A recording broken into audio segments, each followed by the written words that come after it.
Wonderful story of love. Tell it to me again. Wonderful story of love. With the immortal strain. Angels with rapture announce it. Shepherds with wonder receive it. Sinner, oh, won't you believe it? Wonderful story of love. Wonderful story of love. Wonderful story of love. Wonderful story of love. Wonderful story of love. Wonderful story of love. Though you are far away, wonderful story of love. Still he doth call today, calling from Calvary's mountain, down from the crystal bright fountain, e'en from the dawn of creation. Wonderful story of love. Wonderful story of love. Wonderful story of love. Wonderful story of love. Wonderful story of love. Wonderful story of love. Jesus provides a rest. Wonderful story of love. For all the pure and blessed. All right, so notice where he begins in chapter 2 of 1 Thessalonians. He says, for you yourselves know, brothers, that our coming to you was not in vain. But though we had already suffered and been shamefully treated at Philippi, as you know, we had boldness in our God to declare to you the gospel of God in the midst of much conflict. And so when he says their visit was not in vain, their initial visit in Thessalonica, and I'll remind you, this goes back a couple of weeks to our introduction of this study. He actually didn't stay terribly long in Thessalonica. We don't have an exact date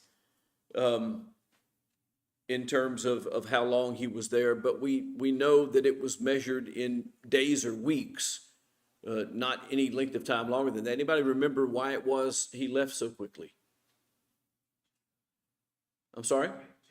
He got chased out of town. They stirred up a riot. Some brethren followed him from the previous city, stirred up the people of Thessalonica and created a riot and chased them out of town. He was not ready to leave, and it's pretty clear from this letter that was the case. And but at the same time, he said that his time there was not vain.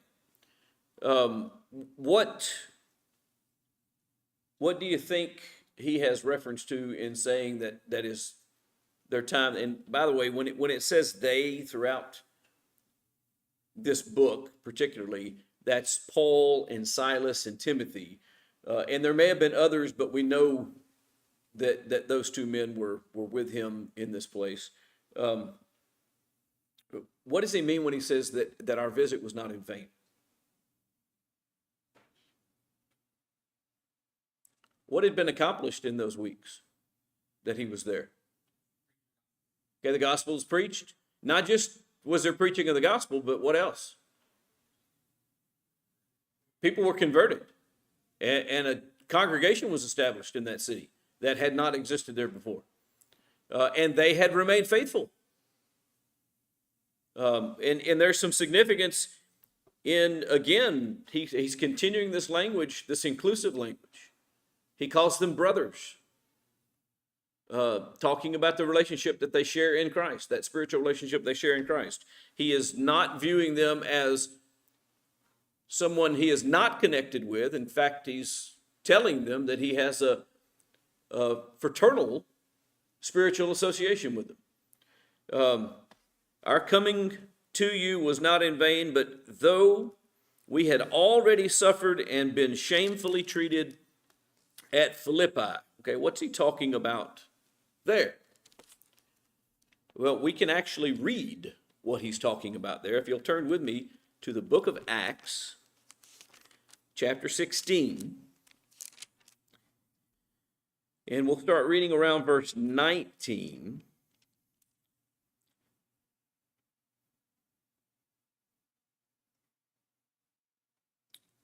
When our owner saw, and this is talking about there's a slave girl, and this is that story where the slave girl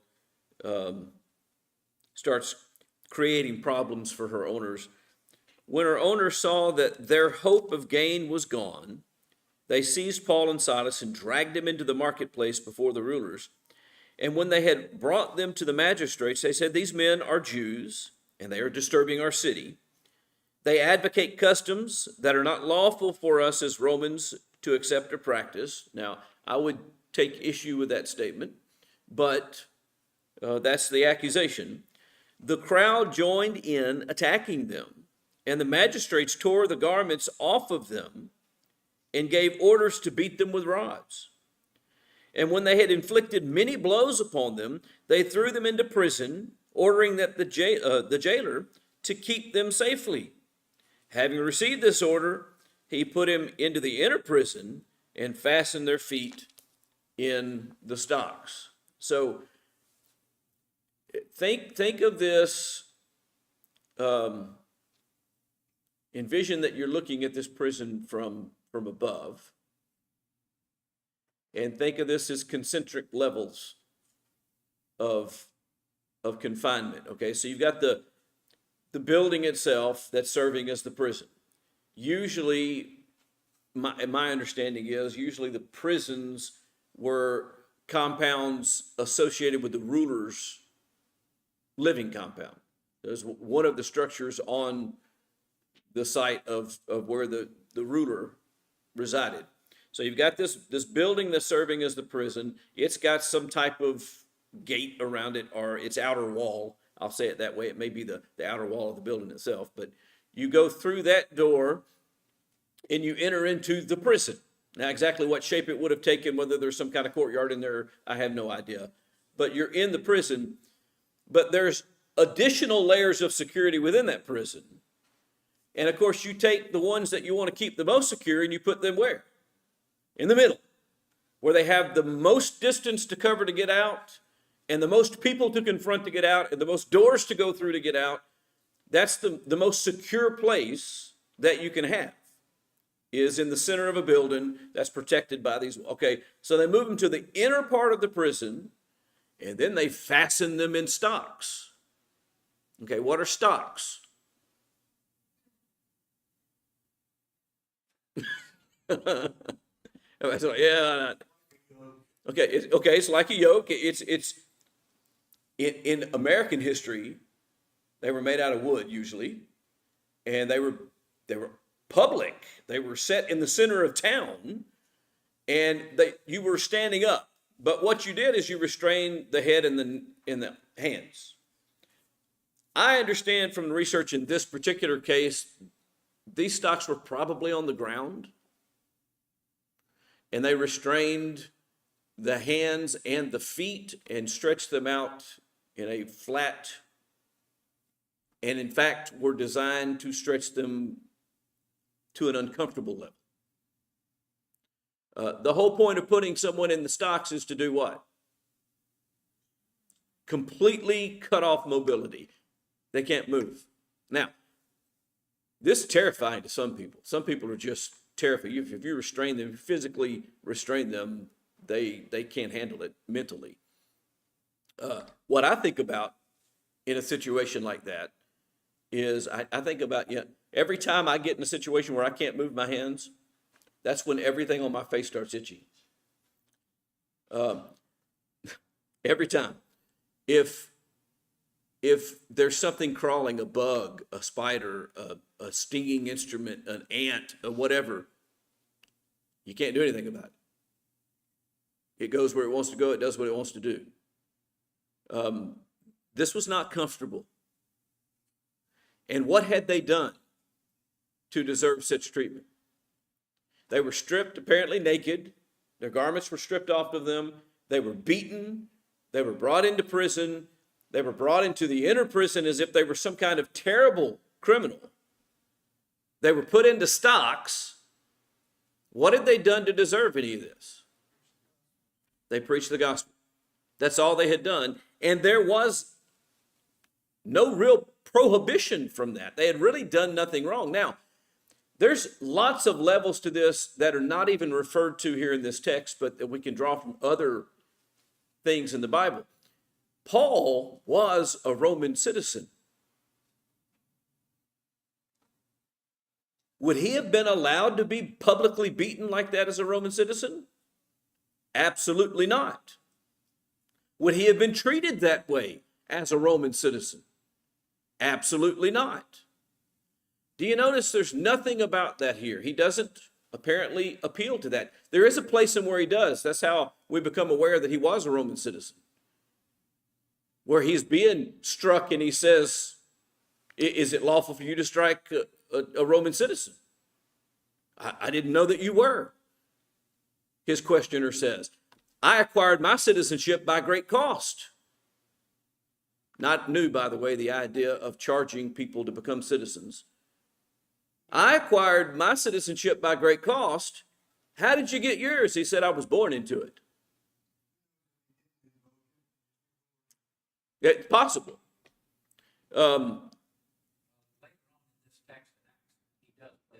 He does, right. In the story that Acts records, that is where he plays the card. And in fact, that's how he makes his ultimate appeal to go to Caesar and ends up in Rome eventually. But anyway, he is suffering, and he says point blank that it was shamefully treated,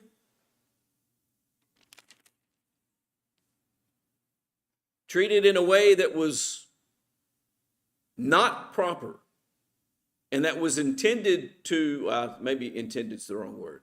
Well, I guess I can say it was intended to, but his statement isn't reflecting the intent. His statement is saying that the way he was treated brought shame upon them.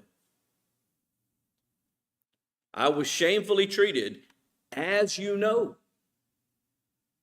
And that's the second time he appeals to their personal knowledge about these things, right? That's where he started too. For you yourselves know, brothers. Now he says again, as you know. But we had boldness in our God to declare to you the gospel of God in the midst of much conflict. What is his point?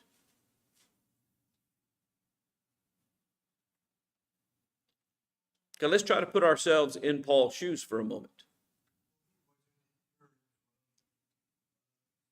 Preach the gospel with all the potential threat that exists, but he was a soldier of the cross. Right. Okay, so He wasn't intimidated. Now, what the Romans or the Roman government didn't like is the fact they created a lot of conflict in the economy of the city. That's what they didn't want. They didn't want turmoil, the chaos, the rebellion started. okay, They wanted a nice, smooth operation. So, I mean, that was the reason, life was crucified. exactly. A nice, smooth operation. So let's talk about that for a moment, just so we know how the Roman government dealt with their satellite territories. Basically, if you look at Judea itself, the Jewish authorities, the Sanhedrin, the high priests, all of the Jewish authorities that were in positions of power remained in positions of power and ultimately had the authority that they always had and were at liberty to do anything that their own law dictated should be done with some very narrow restrictions. Basically, you had to pay homage to Rome. They had to pay taxes to Rome to show that Rome was superior. You had to listen to the Roman government. If the Roman government stepped in and said, don't do this, then you didn't do it. Or if they stepped in and said, you must do this, then you did it. And the only time Rome stepped in was when? Well, that's the second level. If they had an interest, in other words, if they wanted something if they wanted a particular place, a particular piece of property, if they wanted something from that area, I mean, they took it over for a reason. And so let's just imagine, and I'm making this clear, I'm creating this out of thin air. It's an illustration. It's not. If Rome took over Judea and said, you know, Judea's got the best olives, and we want good Judean olives, they had however many of the olive that they wanted, they took. If it was 10%, if it was 20%, if it was 100%, they got what they wanted from them. And in return, nobody outside of Rome messed with them. Because if you came in and messed with them, who were you poking? You were poking Rome. And so the Roman army would come after you. And so they viewed it as kind of a mutually beneficial relationship. Rome did. The people under the control of Rome didn't always completely view it that way, but they did understand some of the benefits that they got from Rome. And the result of that was they tended to appreciate those things, which led to the next issue. Rome pretty much let them rule themselves however they wanted to, didn't impose any new laws on them, didn't mess with that, didn't impose religions on them, didn't mess with their religion.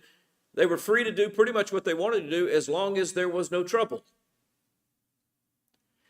If there was trouble, that diverted time, resources, and attention to that they would rather not be, that was a problem for them. They didn't care what they did unless it created a problem. Then they get involved and they come in and say, we're going to clean this mess up. And that usually involved crackdowns and not pleasant experiences. The result of that was most of the time the people did what? They tried not to draw attention to themselves, to raise the ire of Rome. They just tried to let things be quiet. So the idea of individuals intentionally inciting riots creates questions.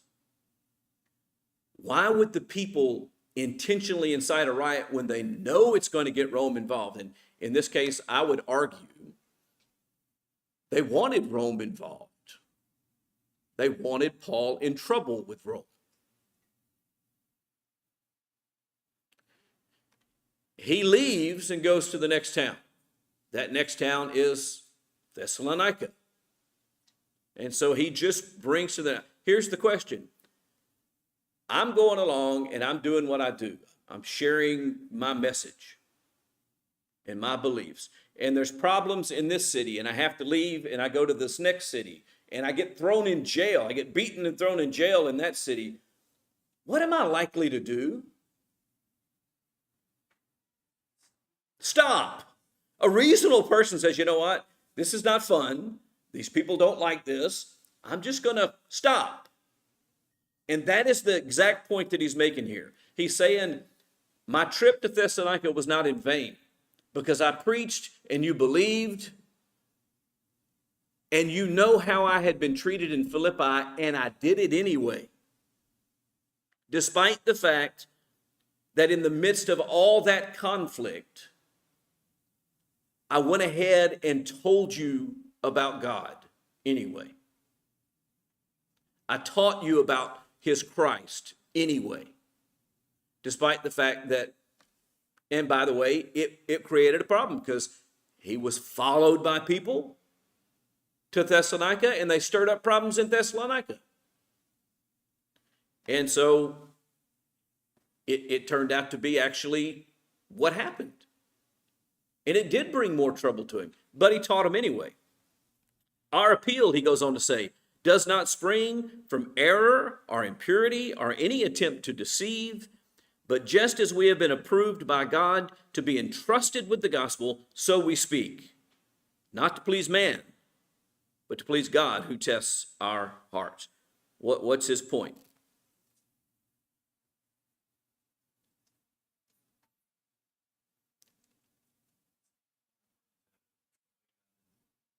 Okay. He's simply saying this, look, it's not my message, and I'm not getting anything from it. I'm not doing what I do to benefit me in some way. In fact, what it's doing is bringing me a lot of trouble. But I've been entrusted with the gospel. And so I present the gospel, not as men want to hear the gospel, but exactly as it was given to me.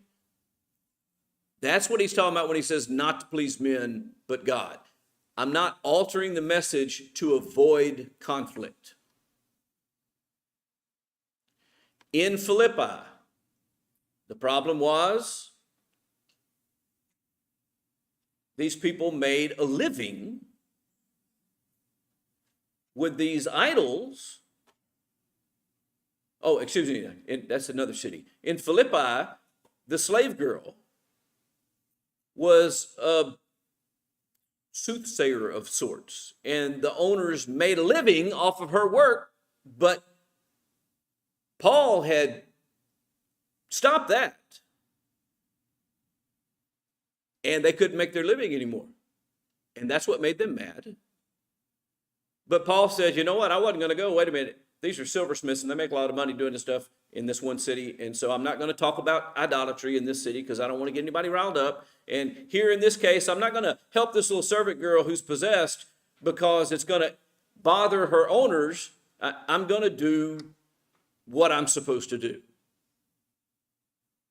And if that brings trouble for me, well, then it brings trouble for me. But I must do and be true to the message. He viewed himself not as a bringer of ideas of his own, but as someone who was entrusted in a conduit for the message of God. And it was all about being faithful to the message of God. So let's talk about some application of these things before we move on. Be courageous in sharing the gospel, even when facing opposition. Be courageous. Don't let past hardships prevent future action. Has anyone ever been received negatively when you talk to someone about the gospel? Really? I'm the only person in the room? Because I can tell you I have. Listen, it affects relationships, even familial relations, family. You can be cut off by people, not talk to them, not have the kind of relationship with them that you want or that you should have. Siblings, it can get in between. Parents and children, it can get in between them. So I do this and I stand up for what's right, and it destroys this relationship with someone that I care about and that I've had a long-standing relationship with. Am I going to be inclined in the next situation that comes up to say, you know what, I'm just going to keep this to myself and not say anything because I don't want to mess up this relationship? It's very easy to. But we need to be more devoted to God and to his message. And that's what Jesus was talking about when he warned that you have to love him more than father and mother, more than these other relationships. He's not telling us not to love our family. He's saying that the devotion and loyalty to God has to be first. And that's what Paul is describing here in his actions. We need to make sure that we don't let somebody...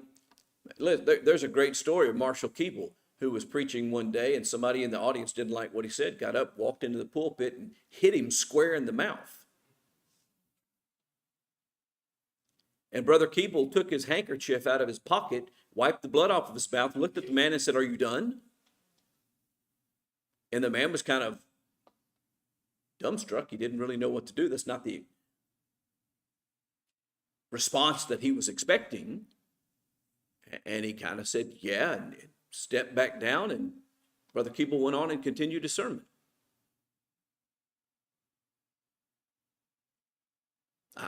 I don't know if I'd do that. Hope I would, but I don't know that I would.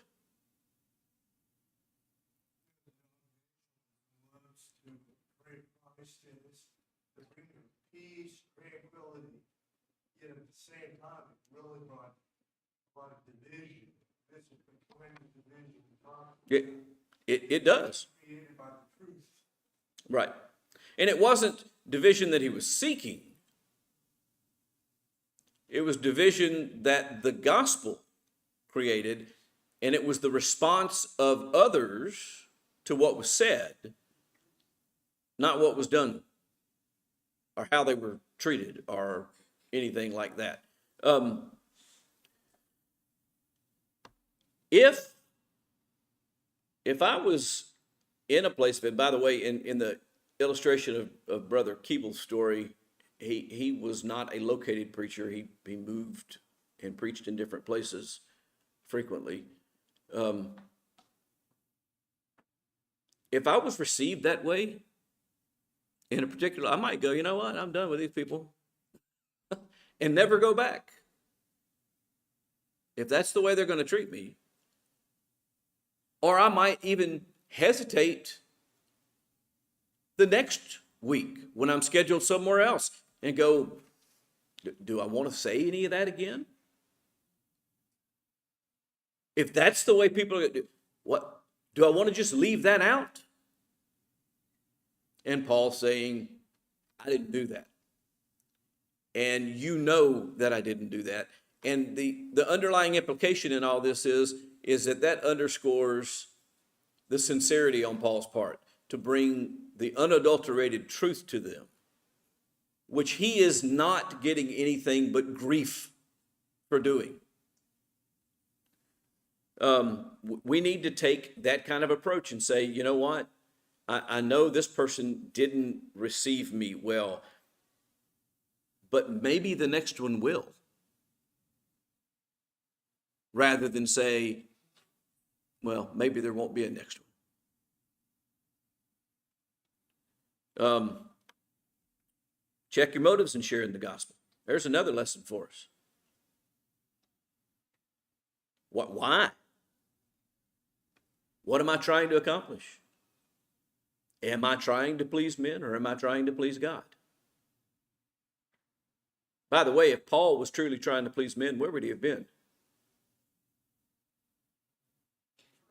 In Jerusalem, where he already had a reputation and already had stature, but he said he threw all that away to pursue Christ. And this is what he got for it. Be honest and sincere in your words and your actions. There's that lesson here. Avoid manipulation, avoid self-interest, avoid doing or saying those things for your own benefit, and stick instead to what God has said. Trust God to judge your heart's intentions, and trust God to judge that you are seeking his approval above all else, and the resulting reward from that is what? If you are earnestly serving God, what's going to happen? In due time, you will reap if you don't grow weary. But what's going to happen in the intervening time?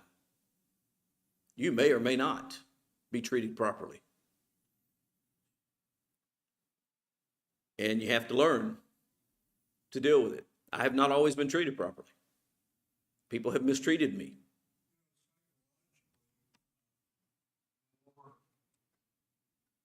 Turmoil, suffering, stress, feel in the cause, the more they value it. That's why, for example, as an example, like fraternities go through hazing. After you've been to the hazing, you value your membership in the fraternity all the more. Well, the same can be said of Christianity. The more you suffer, the more you, not that you go looking for it, but the more you suffer, the more you go endure, the more you value Christianity. Because of what put into it. It's not guaranteed to be a smooth ride with baptism. It's going to be a lot up and down, persecution, suffering, whatnot. That makes you value it all the more. If it were a smooth ride, you probably wouldn't. Right. It should make you value it all the more. Some people, the hard times make them do what? Quit. John Mark is an example of that. John Mark deserted them in these very situations and went home. Why did he do that? Because home is easy compared to that. And so that's the other thing that it can do if we're not focused, disciplined, and intentional in what we're doing. If we're looking out for our own interest, it'll cause us to stop. If we're looking out for the interest of God and the interest of others, we persevere and then we value that relationship. We never came, he said in verse 5, and I probably should have read this connected to the earlier verses, but I didn't. We never came with words of flattery, as you know, nor with a pretext for greed. God is witness. Nor did we seek glory from people, whether from you or from others, though we could have made demands as apostles of Christ. What's he talking about?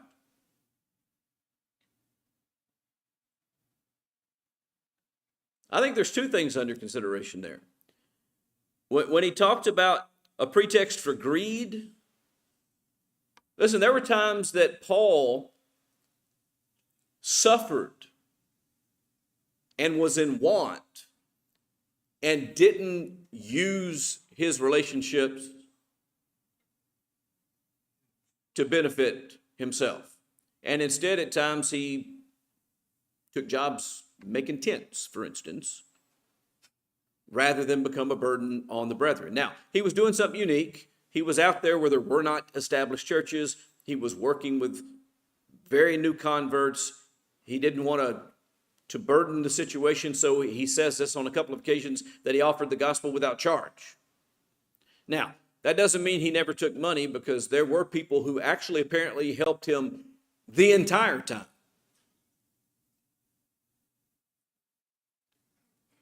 That number was limited, and he didn't use these relationships that he is generating to build. And imagine this.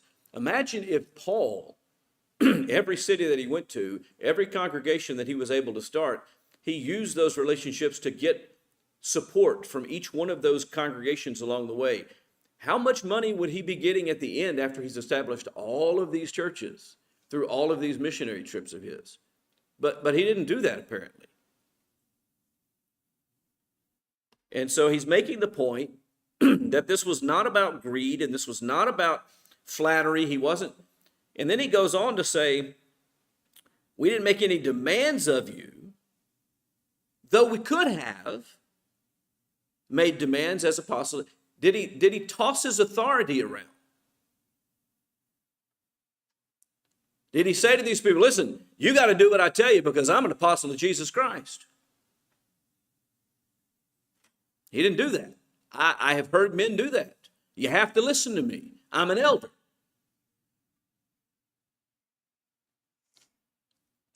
Not how it works. Not if you're doing it with the right motives. And that's the point that he's making. We were gentle among you, he says, like a nursing mother taking care of her own children. So being affectionately desirous of you, we were ready to share with you not only the gospel of God, but also our own selves, because you had become very dear to us. Now, there's a couple of things in this that strikes me as interesting. Again, he wasn't with them for a long period of time, but yet he still says, you become very dear to us. How could there be so much love and appreciation in people that he knew for such a short period of time?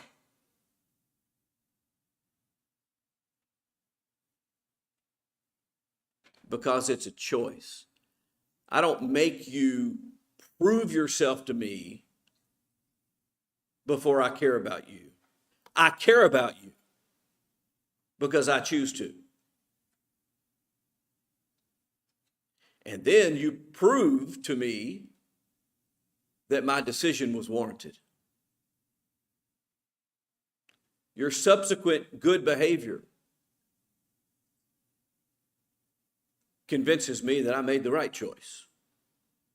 But the choice comes first.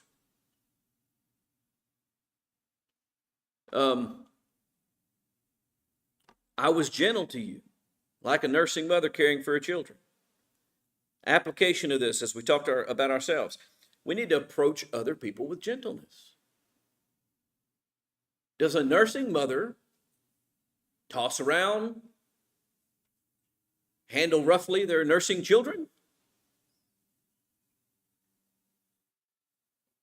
And the answer to that is not ordinarily. Do some? Yes, because they don't act as they ought to, or they lack the natural affection that they should have. But as a rule, mothers with tiny infants are very careful with them. Fathers are so careful with them sometimes they're afraid of them, afraid to touch them, afraid to move them. They don't want to break them. A lot of times it's the pediatrician that says, "Oh, you're not going to break them.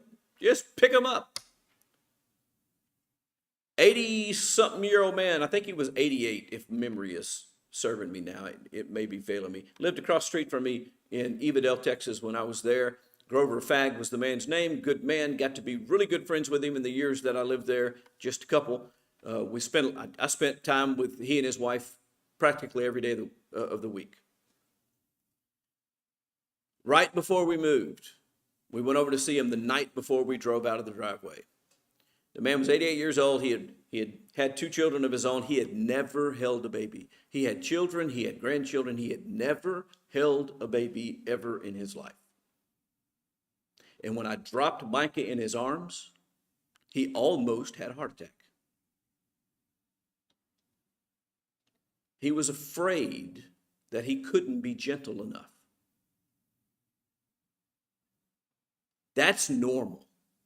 That's what people normally are very protective of these infant nursing babies, especially mothers. And he said, that's the kind of gentleness that I used towards you. Can you be truthful and be gentle? Do you have to be obnoxious or callous or harsh to be truthful? And the answer is no. Which is why we have this obligation to speak the truth in love. And it makes a huge difference. You're not always going to be received well. But I promise you, if you don't do it in gentleness and love, you will never be received well. I don't have time to finish the chapter like I planned, so I'm just going to give you another illustration. Congregation was looking for a preacher. They had a couple of men came in. Both of them happened to preach on hell. They had a meeting among the brethren after they had these men preach, and they said, well, who do we want to use? And there was an overwhelming choice for one over the other. And finally, one of the older men in the group said, I'm just curious, why are we picking the one over the other? And somebody spoke up. He said, I'll tell you why I did. They both spoke about hell. That first person spoke as though he didn't want any of us to end up there. The second person talked about it like he was glad some of us would.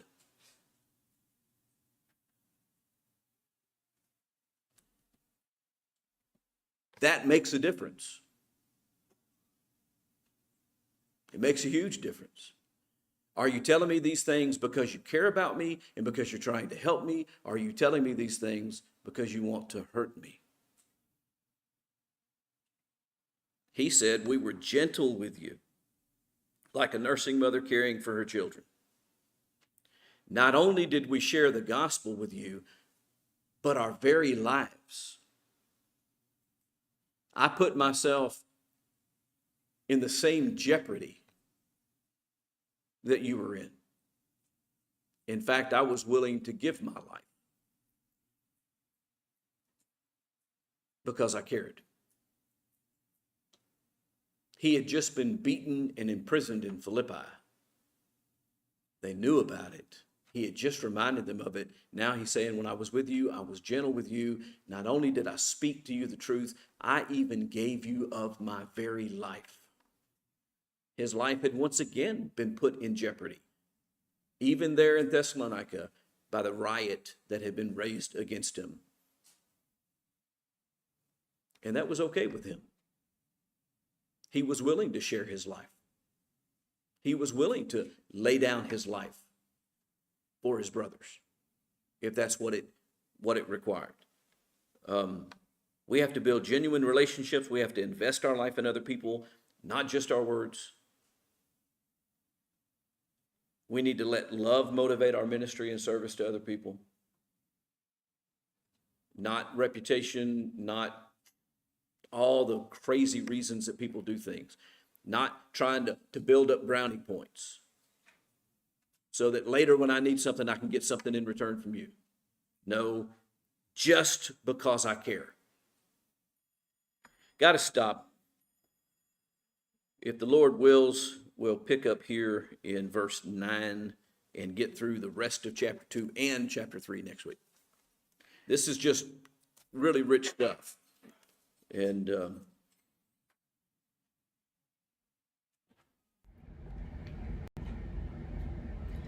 wonderful story of love, tell it to me again. Wonderful story of love, with the immortal strain. Angels with rapture announce it, shepherds with wonder receive it. Sinner, oh, won't you believe it? Wonderful story of love.